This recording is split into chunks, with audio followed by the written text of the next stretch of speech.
Okay, ladies and gents, so this is how you tackle an extract question. So the question is, with close reference to the extract, discuss how John Steinbeck presents Curly here. So this is focus on a character.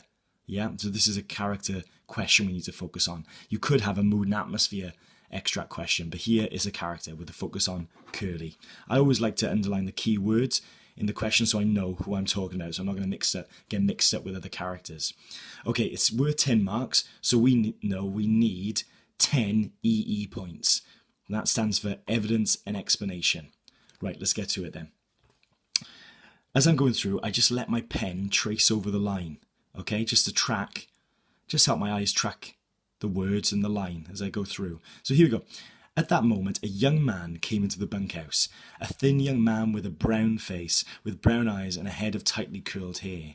He wore a work glove on his left hand, and like the boss, he wore high-heeled boots.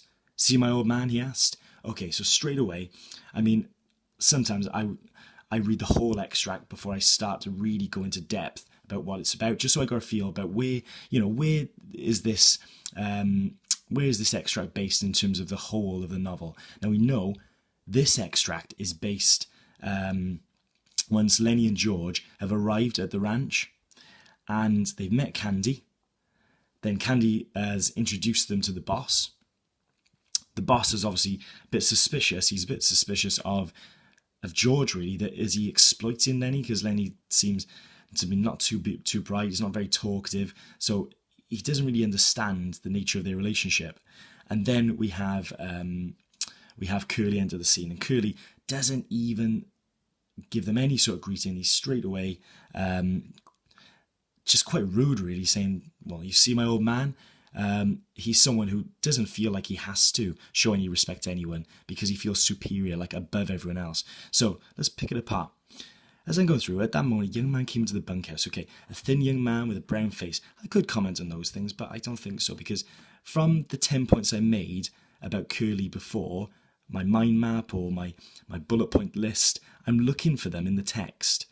And I come to this, tightly curled hair. That stands out for me because remember when we comment on dad or dada, anything to do with any good bits of description or action or dialogue or speech, in other words, or how other characters react.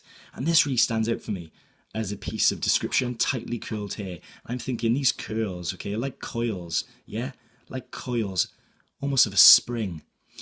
And when I think of that, like coils of a spring, I think, well, a spring's got lots of energy, isn't it? It's coiled up. That when you really squeeze it, once you let it go, it sort of springs open. So Curly is a bit like a coiled spring. There's a lot of tension in him.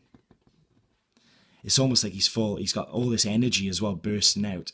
And he's almost ready to explode. So he's quite explosive sort of character. And that really makes him quite a bit of a threat, doesn't it? To particularly someone like Lenny.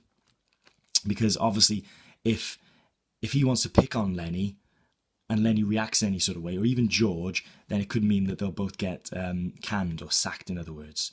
Okay, so that's one of my points there. He's explosive, he's a threat, and I'm going to use that quote of 3 words in a moment. Well, when I come to write it up, and I use obviously the sentence structure, the sentence starters of, firstly, to begin with, in the text, it states that, and I'm using my quote from below, let's say first, that Curly had tightly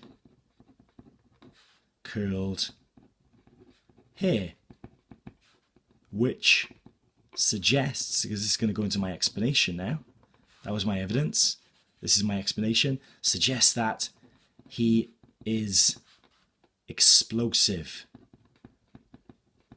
and full of tension, like a coiled spring, or as some people have said to me before when I discussed it in my class, like a coiled snake. Okay, let's just go ahead and focus a moment.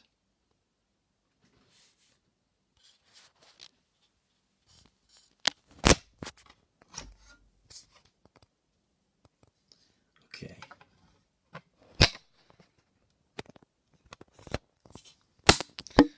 Okay then, so if I was moving on now, he wore a work glove on his left hand. Think about why that's significant. He wears a work glove, doesn't he? Because he's keeping that hand soft. It's a bit creepy, isn't it? Keeping it soft so it's not get worn and not get rough from handling anything he handles like in the fields. So he's keeping it soft. He says he's keeping it soft for his wife. And this is really a boast to the other men that he's got a sex life. So there's this sort of arrogance there that he likes to show off. And show off just how much of a man he is, really, and which is quite pathetic, isn't it? So that work glove on his hand, he likes to show off. Then says, we have high-heeled boots. So look, as I go along, I like to number my points. That's one. We've got a second point there. And obviously with that second point, I do exactly the same thing. Say, secondly, in the text it states that, let's cross that out, that Curly had a work glove on his left hand, which suggests, or I could say which conveys, that he is quite an arrogant character because he likes to boast and show off that he is the only man on the ranch that has a sex life. Okay, that he's the only man whose wife is able to stay with him on the ranch. Okay, here's the last one that as we're writing, because you may be writing this and pausing the video as we go along, I might go through and think, right, what about this one? So we already got 1, 2, 3, a fourth point. See my old man? Look, there's no small talk, no friendly chat to say hello to these new men. He ignores them and goes straight to Candy. See my old man? So he's quite dismissive. He's quite rude. When I say dismissive, he just thinks he's above other people, so he doesn't even have to give them the time of day. He doesn't even have to say hello. So I'm going to pause there, everyone. Some good points there. If you're really still struggling, have a look at the waggle at the back of the class or join the support group, okay? Okay, thanks all.